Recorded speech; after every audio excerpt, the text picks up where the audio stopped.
So, kamusta po mga ka-Streetwise? Ako po si Takero Miyamoto at welcome po sa aking munting channel. So, mga kababayan, ito, meron na naman pong speech si Sara Duterte kanina.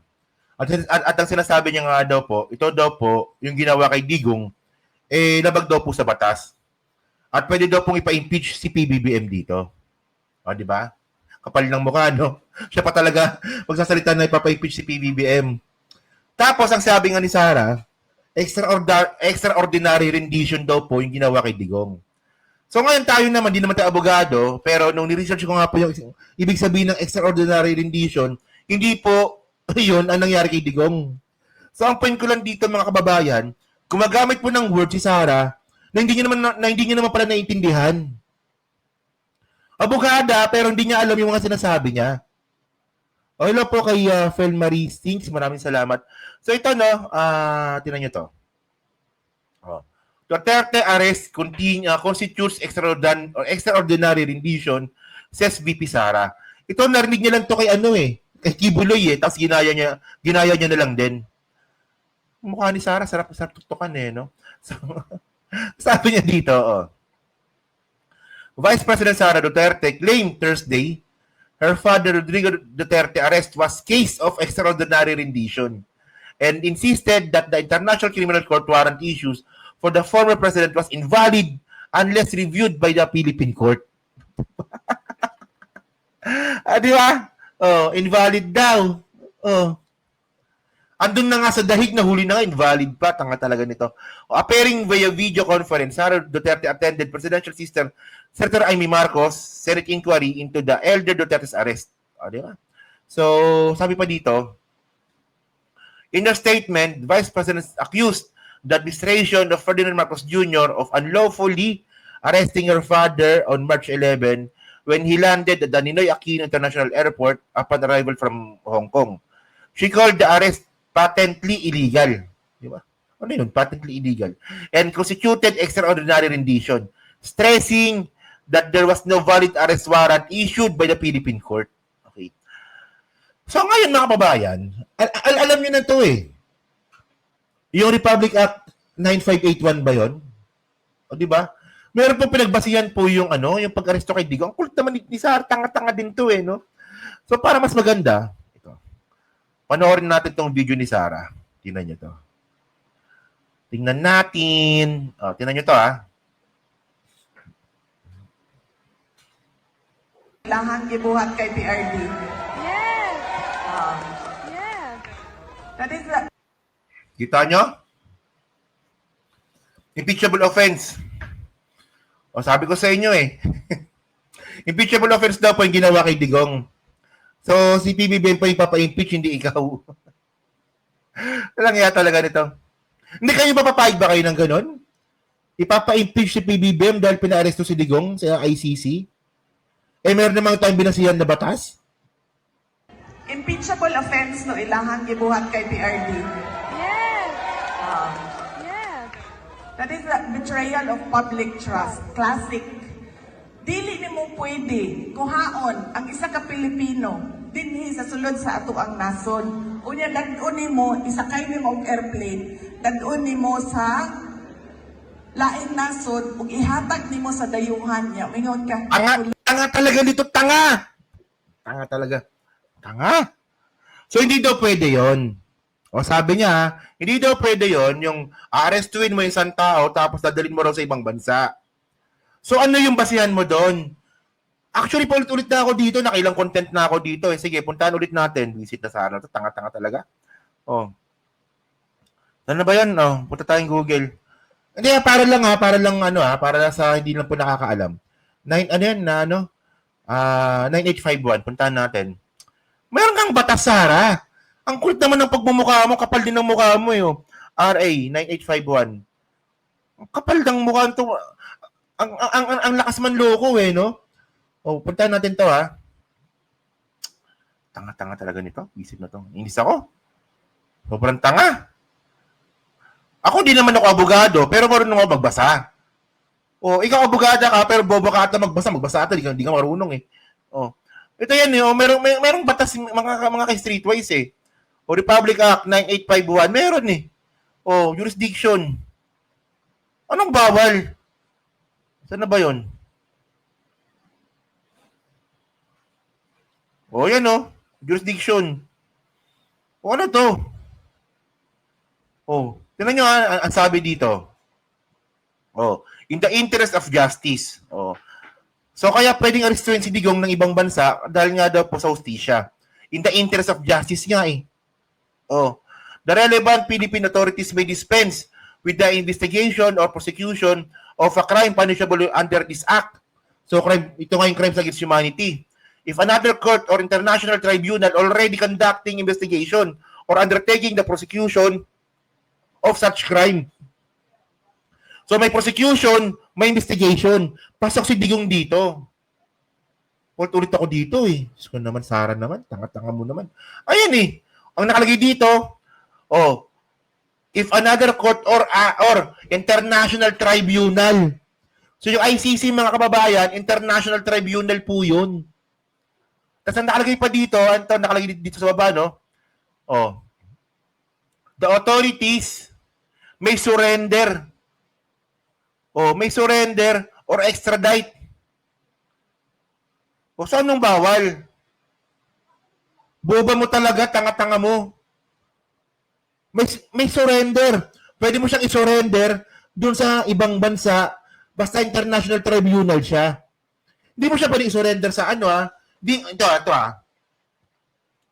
Bobo ni Sare. Hindi mo pwedeng i-surrender ang isang Pilipino sa korte ng ibang bansa. Pag sa korte ng ibang bansa, hindi talaga pwede yon. Pero pag international tribunal, pwede yon. For example, si Digong, dadalhin mo siya dun sa korte ng Cambodia, bawal yon. Pero kapag, di ba? Pero kapag si Digong, dadalhin mo sa international tribunal, meron po tayong batas na nakasulat dito. Sobrang basic naman nito, Sara eh. Ano ba? Tanga ka ba talaga?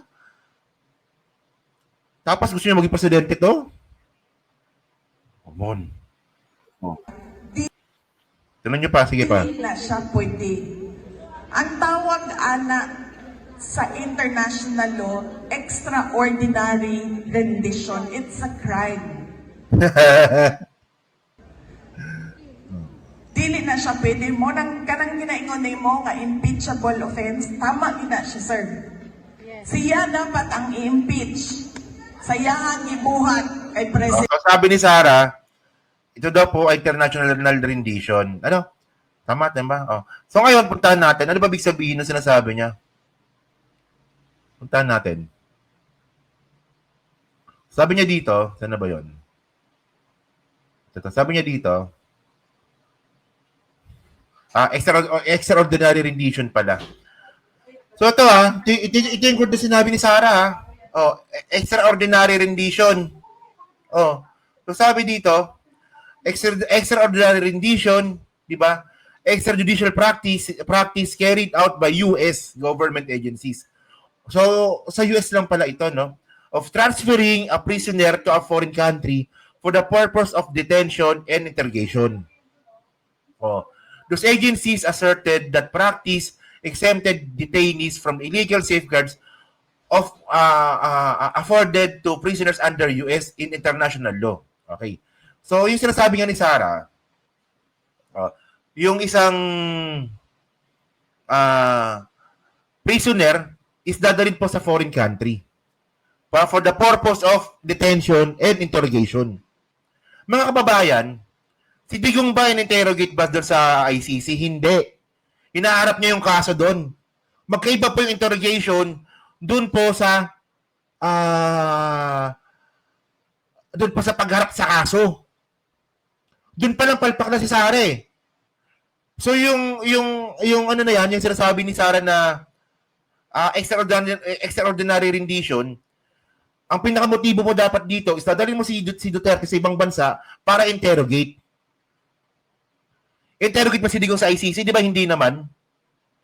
Bubo talaga nito eh, no? Those agencies asserted that practice exempted detainees from illegal safeguard afforded to prisoners under US and international law. Di ba? The technique was widely criticized as prisoners were subject to indefinite imprisonment without trial and possibly of torture in violation of basic due process. O palpak, puta ka Sara. Salita ng salita, hindi mo pala naintindihan. Boba ka talaga. Salita ka ng salita ng extraordinary rendition, hindi mo pala naintindihan ang ibig sabihin nun. Si Duterte mga kababayan, nasa ICC ngayon, inosente pa rin po siya kasi hinaharap niya yung kaso niya. Hindi po siya doon i-interrogate, hindi po siya doon tutorturin. Hindi rin po siya doon, sinasabi dito, no, kapag walang due process at walang human rights law, yun po yung extraordinary rendition.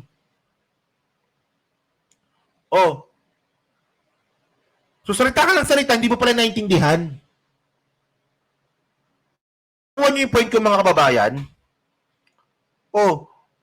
Si Duterte doon sa ICC, meron siyang karapatan ng due process. Sasagutin niya yung mga kasong inaharap sa kanya. So hindi po yun extraordinary rendition. Diyos ko.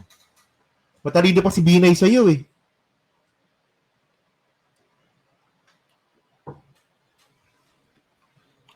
Buti pa ka mo si Abby Binay eh. Ayaw nga pala mga babayan ha, iboto niyo po si Abby Binay ha.